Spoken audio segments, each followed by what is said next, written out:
Perhaps you would not have made it to the dean of the medical school in Hadassah because you were never the Matkal commander unit, according to what Dina said. But, Amos, if you want to conclude the day, you can do it from here.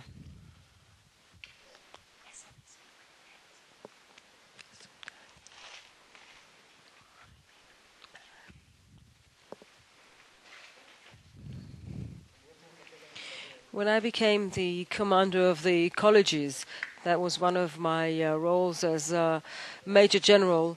It was exactly 30 years after the Yom Kippur War.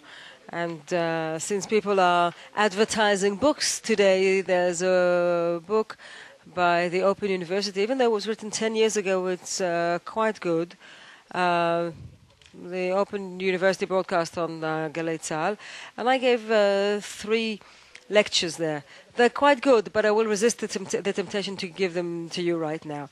I found a drill that the Staff and Command College did in 1971, and they decided that what would happen is that the head of intelligence would give warning 2 weeks in advance, but Golda, because of the Americans and because we are within secure borders and all that, Golda wouldn't attack. And the Syrians and the Egyptians attacked, and the Jordanians, by the way. In the drill, that was the only difference between that and 1973. The Air Force would get 96 hours to gain absolute air supremacy. And now the IDF is going into a counterattack, which is concluded with complete annihilation of enemy forces. 2 divisions besieging Damascus, 2 besieging Amman, and 1 is stopped on the way to Cairo. The IDF suffers 5,000 casualties, and that's when they stop the drill. Despite the 5,000 casualties, it was considered a success. We worked according to the doctrine. We got there, we transferred the fighting to enemy territory, and that's what they said at the end of the drill. Well, that's the difference between the drill and reality. One of the interesting questions that we coped with in this book is the question of who actually won that war. Who won the war? I was among those who, unlike the stickers, the bumper stickers that I saw here today, I don't think that Yom Kippur was a victory. I don't think it was a defeat or a failure, but it was no victory either.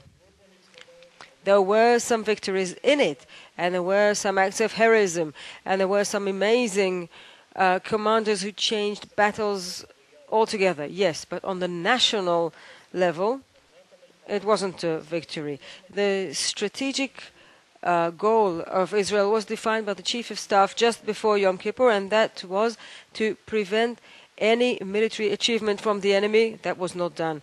To defeat the enemy based on maximum destruction of troops and equipment. All this in order to provide Israel with big advantages in the balance of powers and in the ceasefire lines. This was not obtained either, and therefore the war was not ended with in a victory. Even though if you measure the achievements by territory or then it's more or less balanced, but I think that the fact that the goals were not achieved, that's the most important thing. But if we look at it from the vantage point of 40 years later, I think that after 40 years, we can see it differently. Maybe you can say that it was a win-win situation. Both sides won. Because, in fact, what happened was that after that, there was peace and quiet for 40 years, just like in the Bible. There hasn't been war with Egypt or with Syria for the last 40 years. And not only did we have war, barring terrorism, those places have remained very, very quiet. So this war basically got us 40 years of peace, hopefully more. Now, I'm not contradicting myself. No, I'm not contradicting myself, because the enemy... You see, no, I was talking about the short-term goals of the war as set by the Chief of Staff were not achieved. We did not defeat the enemy. We did not prevent any military achievement. And yet, after a very tough war, the Egyptians came to the conclusion that they should go for peace, and I don't have enough time to analyze everything that happened in 71 and 72, but they were willing to have total peace with Israel without making it contingent on what was happening with Syria and the Palestinians or wherever. And the Syrians realized that war with Israel was dangerous for them, doesn't serve their interest, and therefore they should rather use proxies elsewhere. And if you want to feel even better, just look at Syria and Egypt today and then look back at Israel. So it wasn't the same kind of war like the Six-Day War. However, in the long-term vision, I don't think that it was a total defeat, and both sides have won, basically. I think this is the very core of what we can learn. What we can learn is basically a universal lesson that is here to stay. Just like the things that I talked about before, not to be arrogant, not to underrate your enemy, not to be overly self-confident, doubt everything. Allow the younger people to express their opinions, hold open discussions. It's very easy to say, much more difficult to implement apropos relationship with the political echelon, as you probably know from the newspapers. Ever since the Minister of Defense, the Prime Minister and the Chief of Staff are no longer the same person, they don't always like to hear the same things. And very quickly, as the head of intelligence, you realize that there are two things that you need. First of all, not to be overly dominant, as perhaps Eli Zeira was, and also not to be the one who is pushed aside like Yoshua Sagi was in 1982. The only way to survive, perhaps, is to follow your professional truth with courage, even when the Prime Minister thinks differently, the Minister of Defense thinks differently, and the Chief of Staff thinks differently. And not to try and be arrogant, and not to be too dominant or too complacent. What can really be of help is that you don't want another job after that, and that helps you tremendously in that sort of challenge.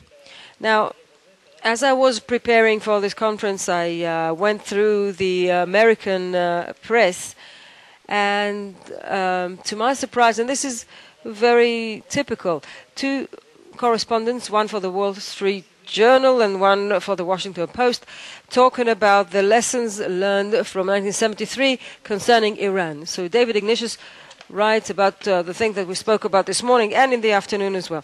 He says, just as you didn't see Sadat preferring peace in 1972, this is the way you are ignoring Rouhani now. You might end up having war while war isn't even necessary. Well, you can try and think about it yourselves and see if it's relevant or similar at all. Where on the other hand, in the Wall Street Journal, which is more right-wing, they say, just as you didn't go for a preemptive attack on October 6th and you're repeating the same mistake by not attacking Iran. So everyone takes from that war exactly what they believe in now. And as a young lieutenant, I remember how I was stunned, I was shocked. You know, the war was ending and I started reading the newspaper a little bit, and I saw that those who were of a right-wing position as a result of this war became even more right-wing, and those who were in favor of giving back the territories and going back to the 67 borders moved further to the left as a result of the war. So once again, the challenge is to see what's relevant and to retain that, and what's irrelevant, and then correct it back, just like you would with an airplane. So in conclusion, I would like to say that both peace and war are things that are very difficult to do when the nation is divided. If there's a lesson to be learned, is that in the Six-Day War, the nation knew what they were willing to kill and be killed for. But since the Yom Kippur War, we are divided in half in our thinking about what we're willing to kill for or die for. And if there's something that I take with me from the Yom Kippur War, is to try and bring the nation back to the middle, so they will all understand what is a right cause for peace and a right cause for war. I would like to thank all the participants of this very special study day. I want to thank Amir for his research.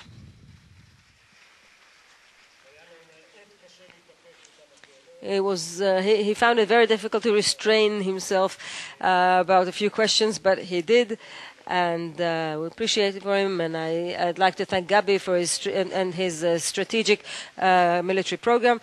Drive safely home. Thank you very much.